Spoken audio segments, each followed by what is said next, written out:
I think my hair is getting less, as my roommate put it, milfy. Like, I think it's growing in. Like, they cut it a little shorter than I wanted it to, which I normally find with, because I prefer it to be a little short so it kind of grows down. But it was very funny when my roommate said that. So I'm thinking it's kind of, nature is healing, the hair is recovering, but I really do like the haircut. Like, the girl was lovely. I love this long ago too. Also, side note before I get into the meat and potatoes of this video, LOL, potatoes, Eastern Europe, haha. The scarf, I mentioned it so briefly in my last video, but I really want to like talk about this scarf. So I mentioned that I got it at the Met. I don't know if I said it was for my birthday.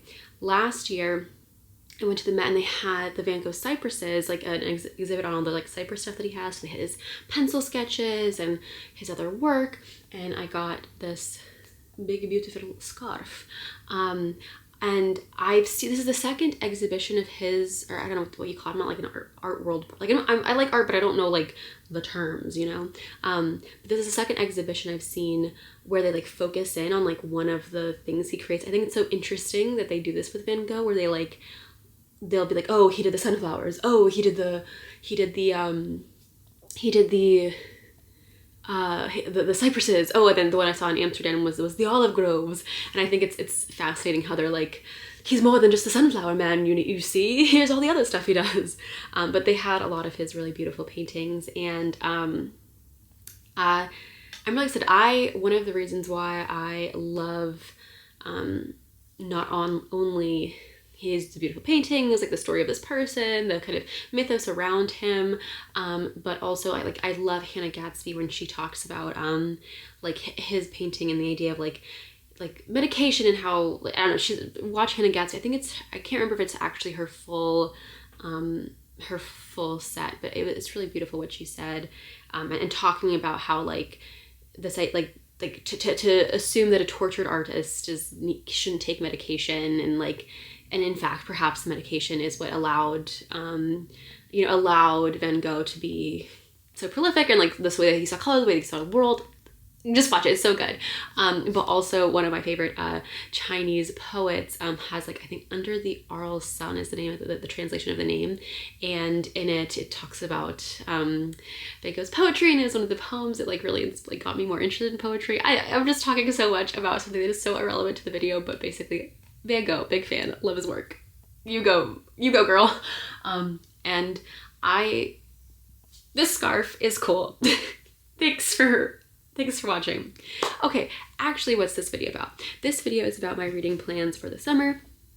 Similar to last year, I'm going to do another Eastern European été Slavic summer, where I try to read generally from the Eastern European region in a way to kind of focus and provide some through line to my reading, learn more about a particular area, and try and not only focus on reading for reading's sake, but in a personally educational way, where I am trying to read and learn and plus at the same time, like kind of create a culture, a structure, a syllabus in addition to my reading. Not in an academic way, in like a goofy, nerdy way.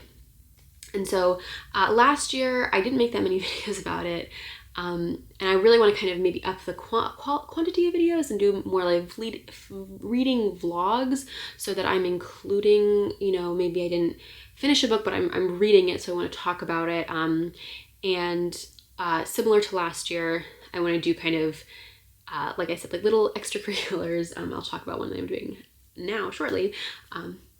But I'm planning on not only to do like the reading style vlogs, but also, rather than like wrap up multiple books at once, to do a kind of individual books get their own video, where I can talk in depth about them, and then maybe more about the author or something specific discussed in the book, and etc., and so on and so forth. So to start with, I'm going to talk about kind of my June reading plans. And the first one is to finish a book I started last year in the summer, which is The Bonfire by György Dragomán. He was born in Transylvania. I think that's a part of Romania. I'm not sure. That's why I need to do this. And then he moved to Hungary And this is a book about a girl who grows up in an Eastern European dictatorship. Her parents, who were considered political dissidents, they die, right? They die. And then she ends up reconnecting with her grandmother, who she had never met and never had a relationship with. She learns how her grandmother and grandfather practiced magic. And it becomes this very interesting look at how she develops this relationship. And she also is almost apprenticing under her grandmother, and seeing how this sort of break from reality was a way in which her family was able to survive under immense oppression. It is, I mentioned this when I was reading this book last year, I've showed this book so many times on my channel that it's really annoying that I haven't finished it.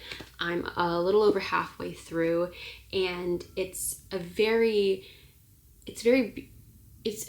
don't want to say beautiful, but what I love about this is it's talking about a teenager. It's talking about her being bullied, and it's not just like bullied in the like, you're the new girl, you have glasses. Those are very serious. Like, being bullied for any reason you're bullied is bad. But here there's this added layer of this bullying is coming from a view of like, you are a political enemy, which is so scary and dangerous. Kids can already be like violent quickly, let alone teenagers who think that they are righteous. So there's this added like intensity in the book, but it is, I think, a very YA type of book. I think it's something that if you gave a teenager, they would feel connected. Personally, it's really hard. I hate bullying in books.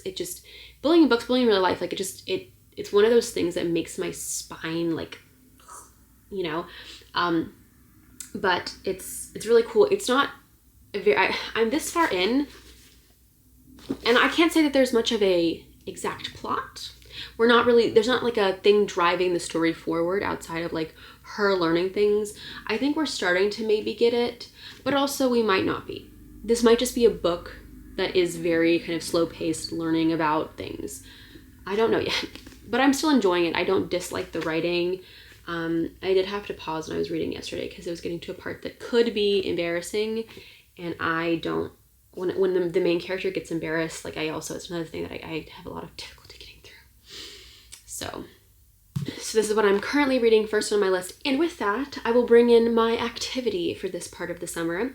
Last year, I also did some Slavic witchy stuff. I have this book. It's like Slavic Baba Yaga Magic by Madame Pamita. And one of her chapters is on embroidery. Vyshyvanka, you may know from Ukraine.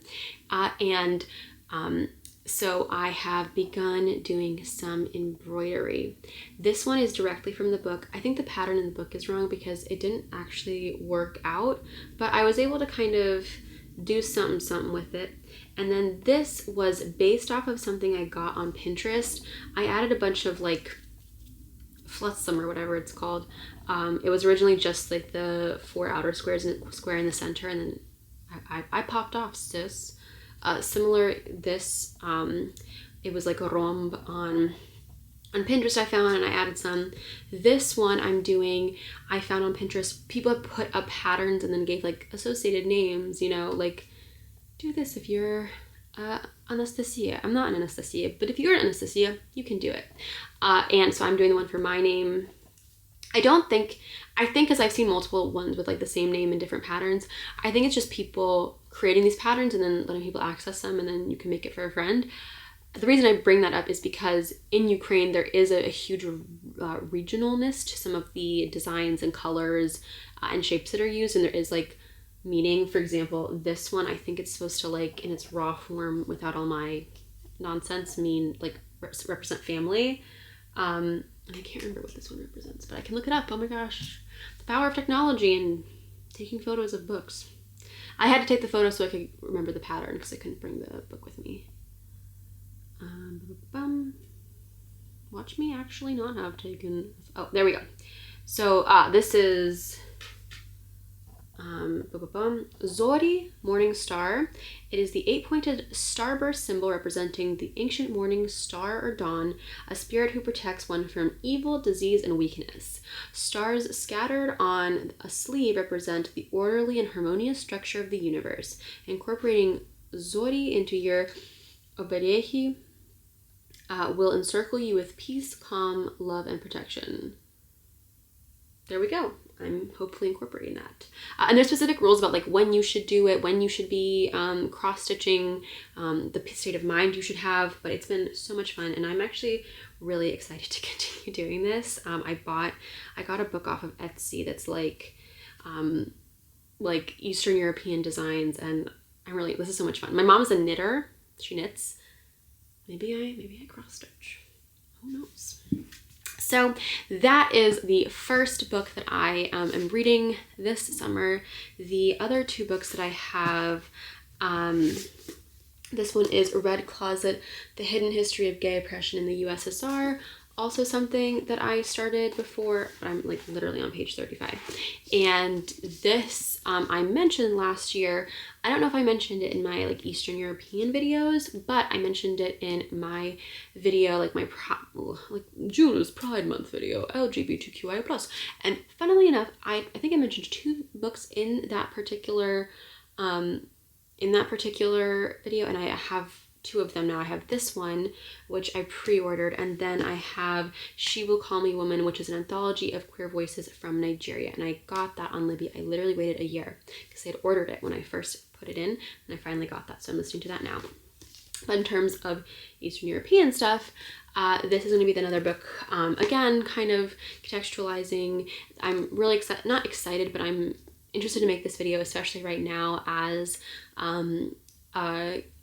oppression of queer people in Russia has gone to an all-time high. They have now labeled LGBTQIA+ as an extremist organization. I don't know what that means. No one knows what that means. It's a way to arrest people for no reason, as like terrorists, basically. So this is going to be another read once I finish The Bonfire. And I have a book by Kurkov, Gray Bees. I've read two books by him. This is the only other book I currently have on my shelves by him. And this was written after 2014. So it was published in 2018, and the English translation is 2020. This was written after the initial like invasion in 2014. So as a reminder, the war did not start in 2022. It started in 2014 with Russia going into Crimea and annexing Crimea, right? And so this book is about these two beekeepers who are like navigating through this sort of zone and the people that they interact with. Also, this was originally published in Russian, but Kurkov is now publishing his works in Ukrainian, which is really awesome. So yeah, that's it for like my first initial books that I'm going to be reading, initial plans. This was kind of a fun little kickoff, and then you will see more videos coming forward from this little series. So fun. Anyway, thank you so much. Please let me know any books you've read, any books that I should include, any fun little like recipes you might know that I should try, except Blinley or blintzes. I don't like those. Don't tell me about that. Anyway, yes, I will see you in my next video. Have a great day.